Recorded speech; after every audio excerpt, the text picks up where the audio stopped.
Think you've seen it all? Wait till you hear about the sea cucumber's crazy defense move. So picture this, a sea cucumber chilling on the ocean floor. Suddenly a hungry fish comes along. What does the sea cucumber do? It ejects its guts. Yeah, you heard me right.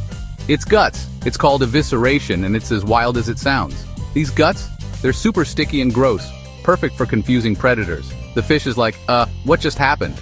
And while the predator's busy being grossed out, the sea cucumber makes its great escape. Don't worry though, the sea cucumber regrows its insides in no time.